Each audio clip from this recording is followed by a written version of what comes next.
Bom, gente, vamos continuando então com a aula de hoje de mecânica clássica, resolvendo mais alguns exercícios relacionados às questões de equilíbrio, tá? Agora eu vou resolver o exercício, como sempre estamos no livro do Craig, né, de estática, tá? A gente vai resolver o exercício 318. O exercício 318 tem a seguinte situação. A gente tem um canto de uma parede e apoiado tanto na parede quanto na parte de baixo, a gente tem uma barra em L. Essa barra em L, ela tem uma massa M. Ela é uma barra uniforme, existe um ângulo de 90 graus ali entre elas. E a gente tem aqui um comprimento de L sobre 3, 1/3 do comprimento está para o lado de cá, e 2L sobre 3, 2/3 do comprimento estão para o lado de lá. Ela está travada com um pivô aqui, com uma articulação no ponto O.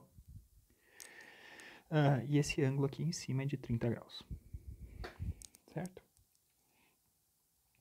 Então a gente vai considerar a superfície aqui no ponto A como sendo uma superfície totalmente lisa, a extremidade aqui do ponto B. E a gente quer determinar então qual que é o módulo da força normal que age no ponto A, tá? Então a massa aqui é M. A gente quer saber qual que é o módulo da força normal que age no ponto A e qual que é a reação do pino no ponto O, tá?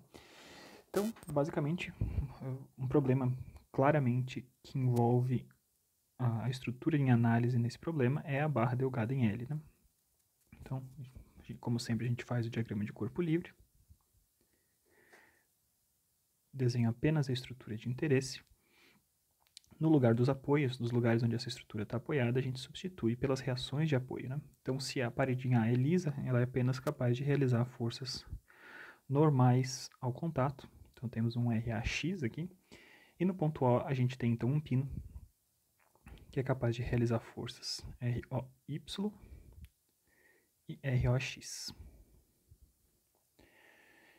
Esse diagrama de corpo livre ainda não está completo, porque a gente ainda não representou a força-peso, né, que é a única coisa que mantém essa barra nessa posição, é a própria força-peso. Né? Então, observe que a gente tem uma barra uniforme, né? Então, eu posso sempre considerar que para cada um desses trechos, né, eu vou substituir cada um desses trechos, concentrar a massa de cada um desses trechos no centro desses trechos. Tá? Então, eu tenho aqui 1/3 da massa, 1/3 do peso, desculpa, na parte à direita, entre o ponto O e o ponto B, e 2/3 do peso entre o ponto O e o ponto A, tá bom?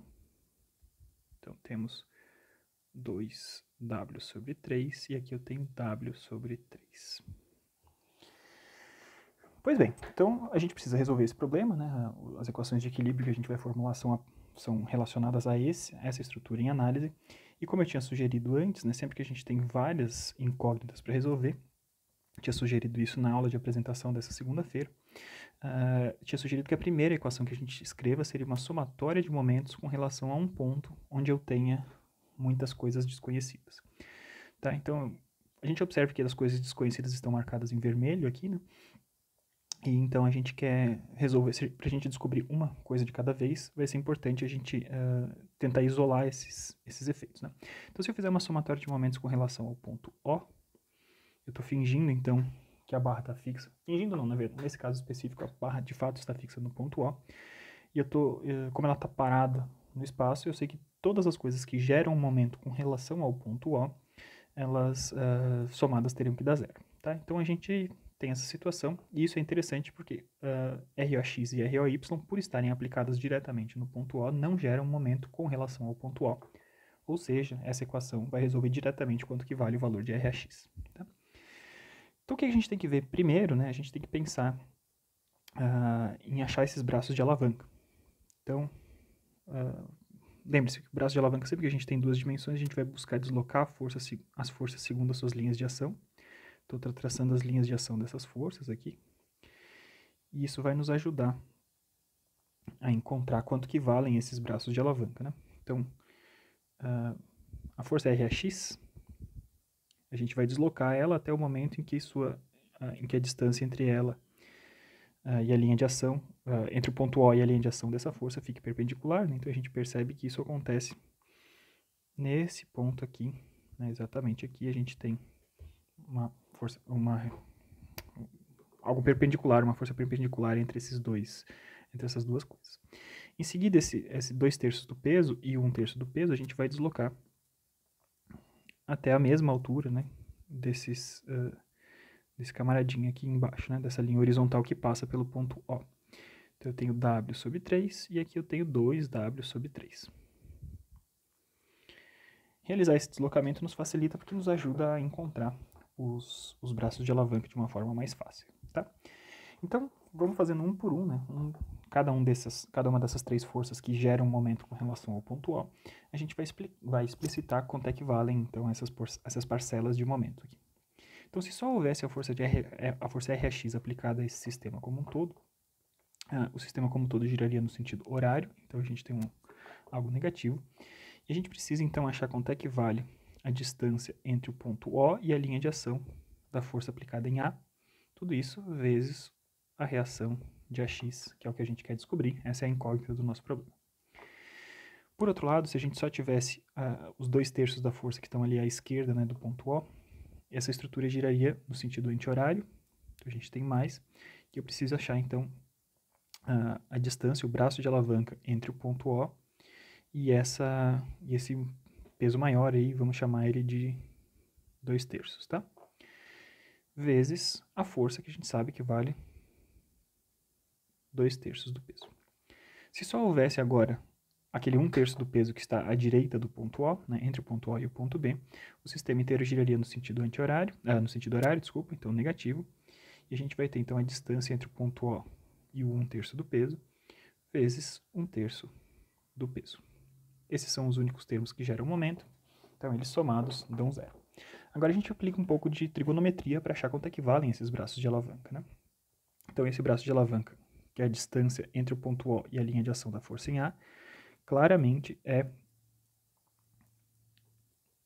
o cateto adjacente àquele ângulo de 30 graus de um triângulo que tem 2L sobre 3 aqui. Então, esse camaradinho aqui, claramente é o ROA que eu estou procurando, né? Percebo que na hora que eu desloquei ele lá para cima, essa é a distância vertical, a diferença vertical de cota entre o ponto O e o ponto A. Então, ROA, que é quem eu estou procurando, vai ser simplesmente a hipotenusa, 2L sobre 3, vezes cosseno de 30 graus. Certo? É o cateto adjacente, a gente está utilizando isso. Muito bem.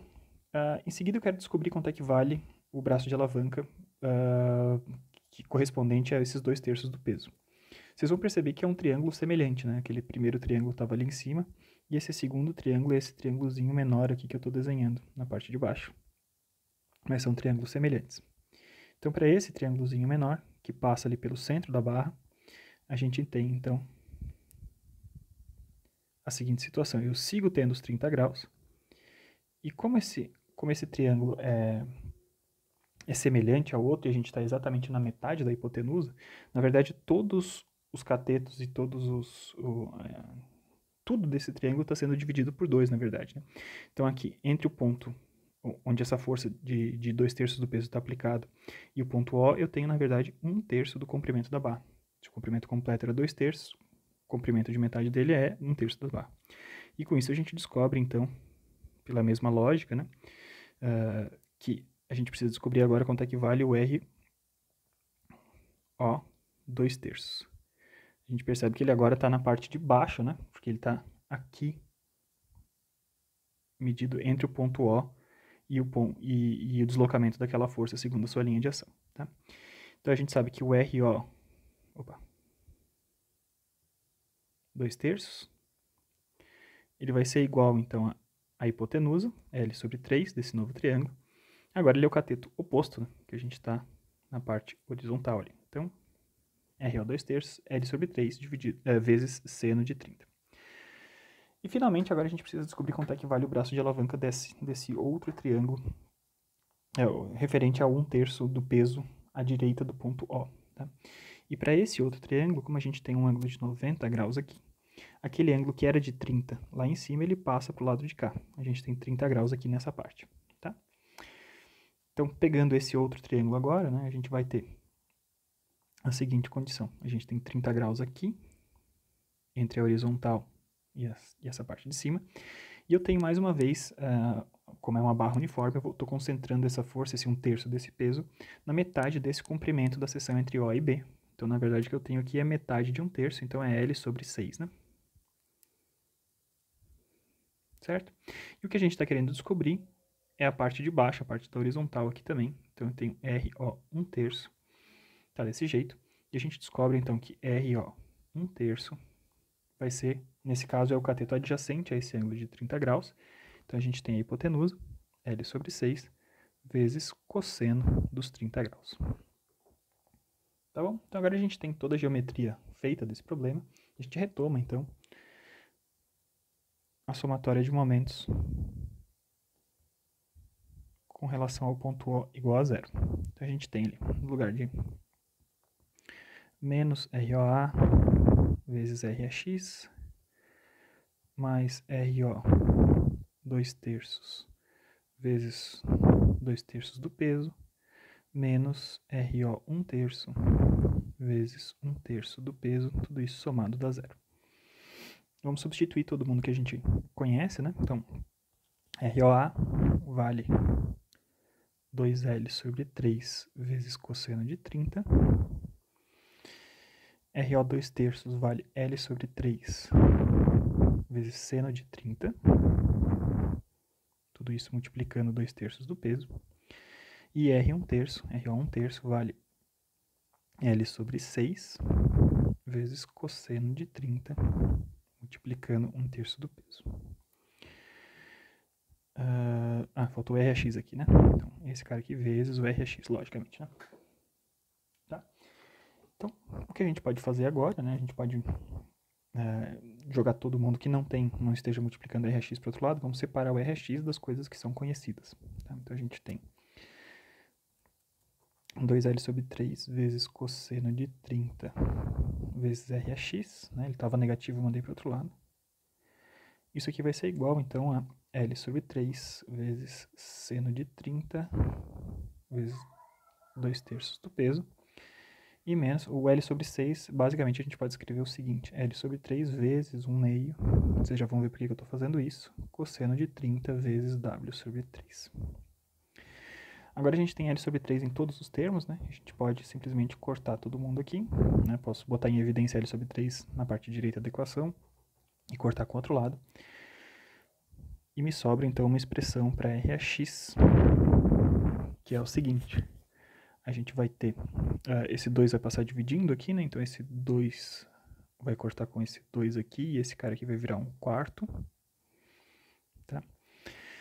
E a gente vai ter, então, finalmente, seno de 30 vezes W sobre 3, menos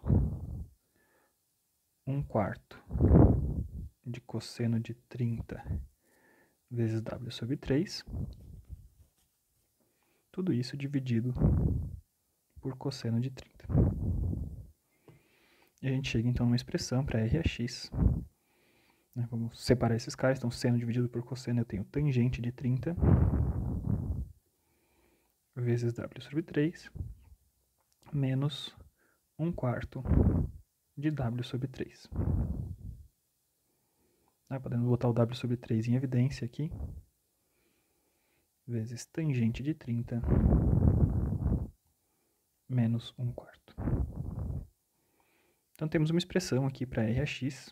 Eu posso, no lugar de W, se eu desejar, eu posso escrever simplesmente, né? É a massa M vezes a gravidade. Tá bom? Então, a gente tem essa expressão para RAX e o problema ainda pede para a gente calcular quanto é que valem as reações no ponto O. Então, a gente tem que olhar de novo lá no nosso diagrama de corpo livre. A gente já fez essa somatória de momentos, e para eu achar o que está agindo no ponto O, é uma coisa interessante a gente pegar agora as somatórias de forças separadamente na direção de x e na direção de y, porque cada uma delas vai resolver uma das incógnitas que nos faltam, né? Então, observe que do jeito que a gente tinha desenhado aqui, a gente tinha suposto que ROX, né, a gente sempre tem que fazer um chute na hora que a gente insere essas reações de apoio, e eu sempre sugiro que a gente chute essas reações de apoio como apontando nas direções positivas dos seus respectivos eixos, né? Se a gente fizer a conta e deu positivo, o chute estava correto. Se a gente fizer a conta e deu negativo, a única coisa que quer dizer é que a gente está com a força apontando para o outro lado, tá? Então, uma vez que eu já utilizei a minha somatória de momentos iguais a zero, eu vou passar para as outras equações que eu posso usar. Então, somatória de forças em x igual a zero. Do jeito que a gente tinha construído, a gente tinha RAx apontando para a direita, ROX apontando para a direita também, e essas eram as duas únicas forças que eu tinha na direção horizontal, RAx e ROX. Né? E com isso, então, a gente chega à conclusão que ROX é menos a expressão que a gente tinha achado para RX, W sobre 3, tangente de 30 menos 1/4.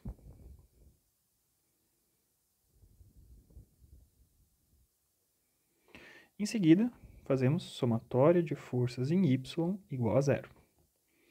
Em Y, o que a gente tinha é a porção à esquerda do ponto O, tinha um peso de 2/3, né? Tinha 2/3 do peso total da barra. A porção à direita do ponto O tinha o terço restante, né? O total era isso. E na direção vertical a gente tinha ROY. Essas eram as únicas forças, olhem lá no diagrama de corpo livre, as únicas forças que agem na direção vertical. Com isso, então, a gente descobre que ROY vale exatamente o valor do peso. Tá? Então, com isso, a gente descobriu como é que resolve esse nosso problema.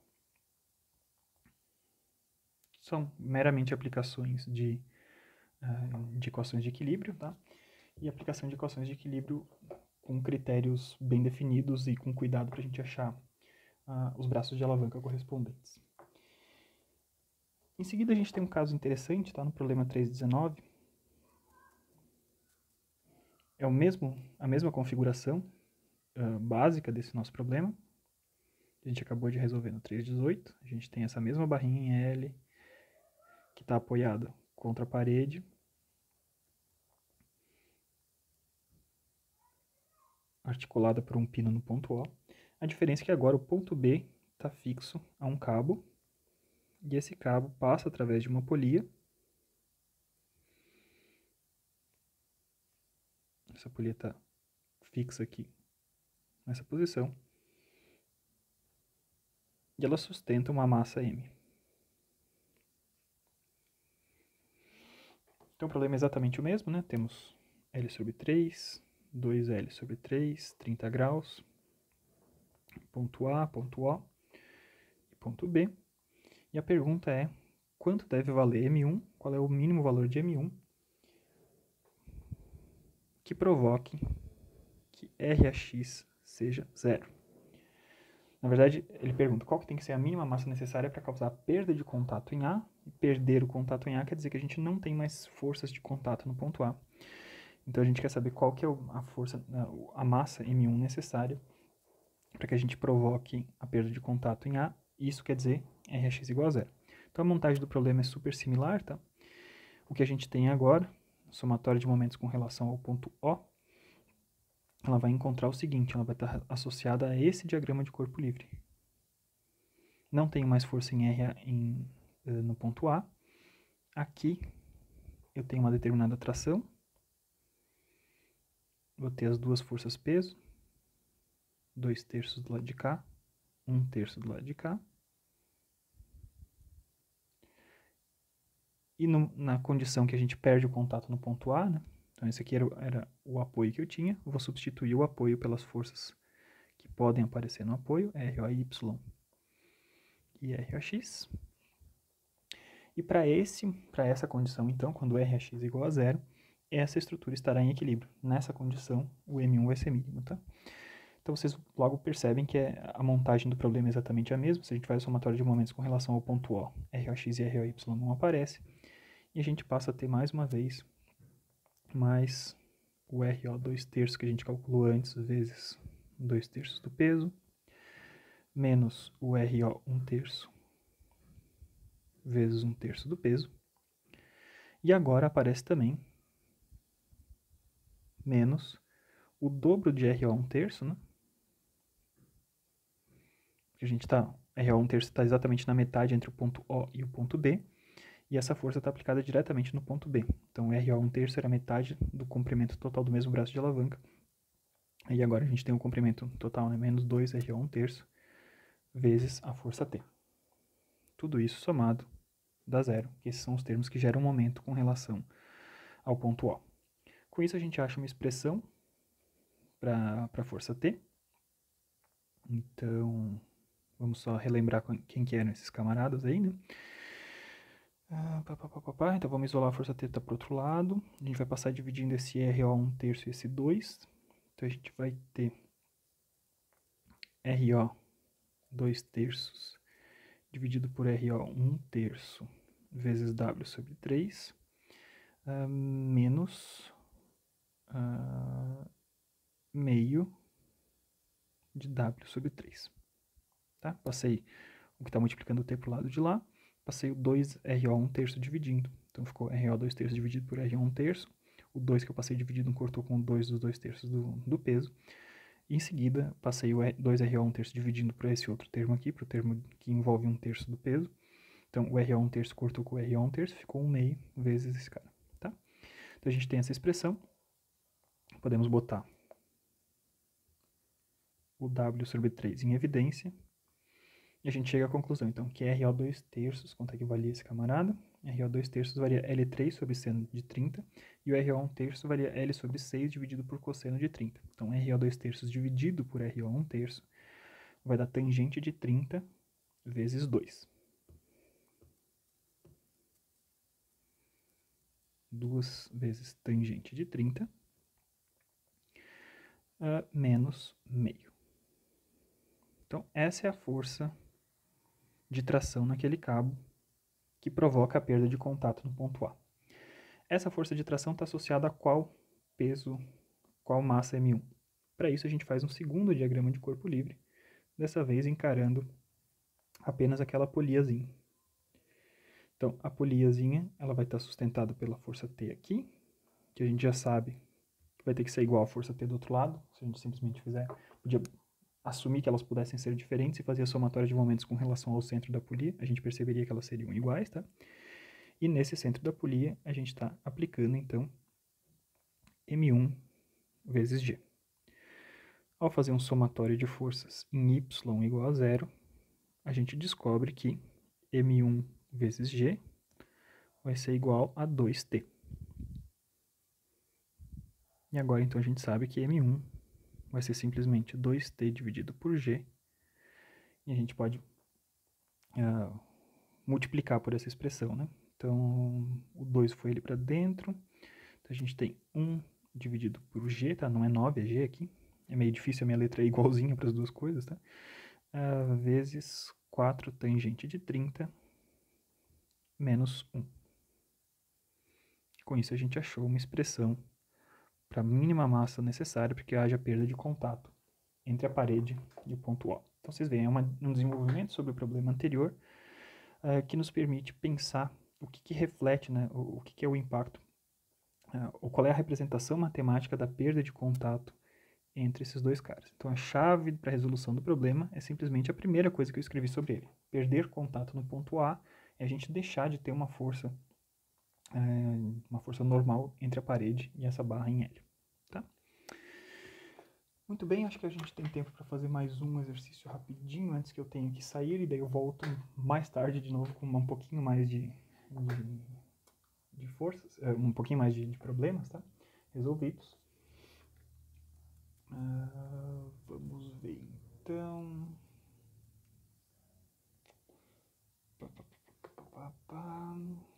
Qual problema a gente poderia fazer? Os problemas que eu estou escolhendo aqui, acho que eu vou demorar um pouquinho mais de tempo para resolver, então vamos fazer o seguinte. Eu vou encerrar esse vídeo agora especificamente, daí você já tem mais esse vídeo para assistir, né, dos problemas que a gente está resolvendo. E um pouquinho mais tarde, então ao final da tarde de hoje, eu gravo mais um vídeo com exercícios resolvidos, e com isso a gente fecha a nossa apresentação de problemas resolvidos desses problemas de equilíbrio. Tá? Por enquanto a gente estava resolvendo problemas um pouquinho mais simples, e eu vou passar a resolver problemas que eu preciso um pouquinho mais de tempo para montá-los. Eu pelo menos acho que eu vou precisar de um pouquinho mais de tempo do que eu tenho no momento. Então, muito obrigado pela atenção, gente, e fiquem na linha e fiquem atentos que a gente logo volta com mais problemas resolvidos. Até logo!